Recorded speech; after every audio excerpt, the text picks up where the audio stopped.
Nothing shuts down a table of bullies faster than a pair of pro heroes who treat your personal comfort as a high priority mission, especially when one of them is an unstoppable force and the other is a literal radiator of emotional warmth.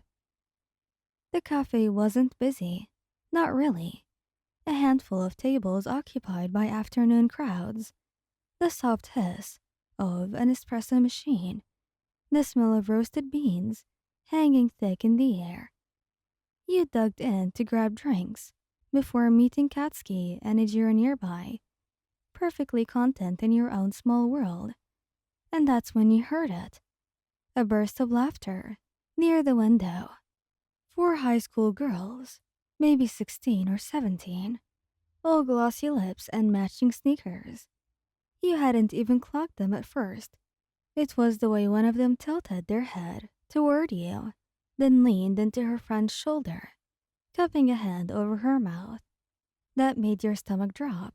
Another one looked over, looked at you, and then dissolved into giggles. You glanced down at yourself. Nothing wrong, or nothing obviously wrong anyway. But the mind does what it does. It fills in blanks with the worst possible ink. They're laughing at you. You turned back toward the counter, jaw tightening. You were a grown adult. This was stupid.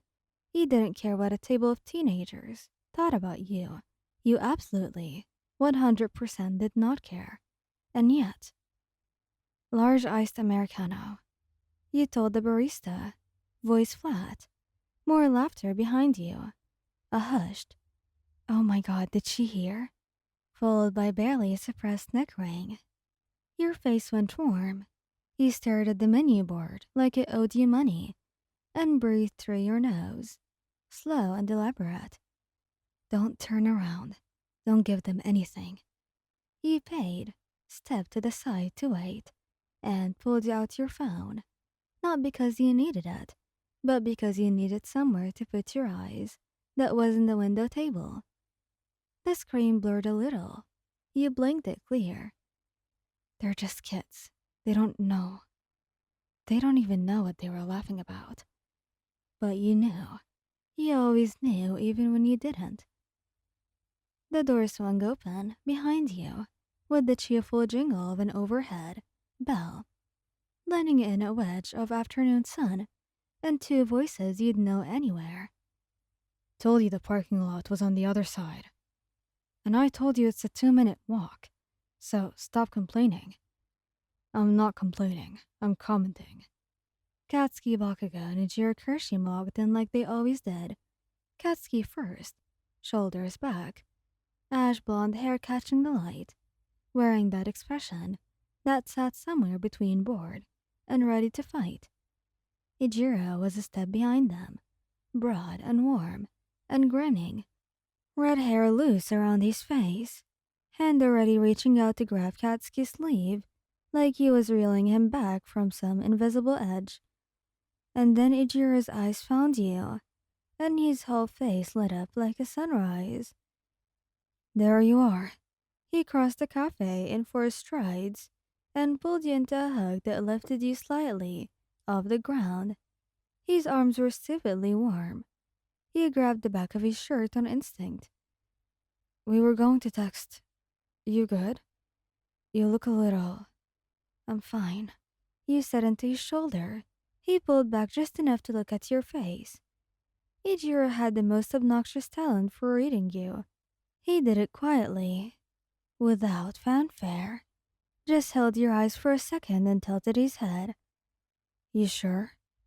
Katsuki had already appeared at your other side. He didn't hug you in public. Not usually. But his hand found the small of your back, warm and solid, and he leaned in just slightly. What happened? He said, not a question. Nothing. You said. Some girls were being... You stopped and shook your head. It's really stupid. Katsuki's gaze swept the room with the usual, casual efficiency of someone trained to threat assess. It took him about 2 seconds to land on the window table. The girls had gone quiet because Katsuki Bakugou walking into a room had that effect. People recognized Pro Hero Dynamite, even out of costume, even in a plain, black Henley and dark jeans. He occupied space like an announcement. His expression didn't change. That was almost worse. He said, Katsuki, I'm not doing anything.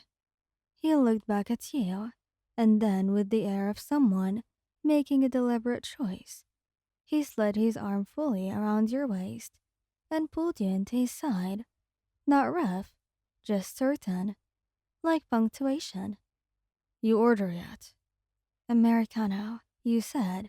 Still waiting on it though. Good. Give me an espresso. He said it like an afterthought, already looking at the menu. Chin tipped up, jaw set. His thumb moved once against your hip, a small private thing. Ejiro reappeared from the counter, having somehow already ordered, and draped himself over your other shoulder with zero subtlety. Okay, so I got us those little cookie things too, because Katsuki said he didn't want one, but I said I didn't need one, which is not the same as not wanting one. It literally means the same thing. You laughed. It came out before you meant to. Warm and real, loosening something that had gone tight in your chest. Ejiro beamed at you. There it is.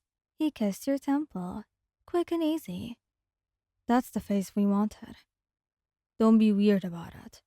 Katsuki muttered, but he was looking at you when he said it, and the corner of his mouth had done that thing, the almost smile, the one that only appeared when he thought no one was cataloging it. But you were always cataloging it. Behind you, you heard a different kind of murmur from the window table. Not laughter, something more like oh, a hushed. Wait, is that? And oh my god, he's literally. He didn't turn around. He didn't need to. Your name was called at the counter. Katsuki's hand didn't leave your waist as you stepped forward to collect the drinks. Ejiro already talking again, recounting something about the parking situation with dramatic hand gestures, and you found yourself watching him instead of listening, warm and anchored between them. They don't matter, he thought again, and this time you actually believed it. Thank guys for listening. If you like this video, please don't forget to subscribe, like, and share, and goodbye.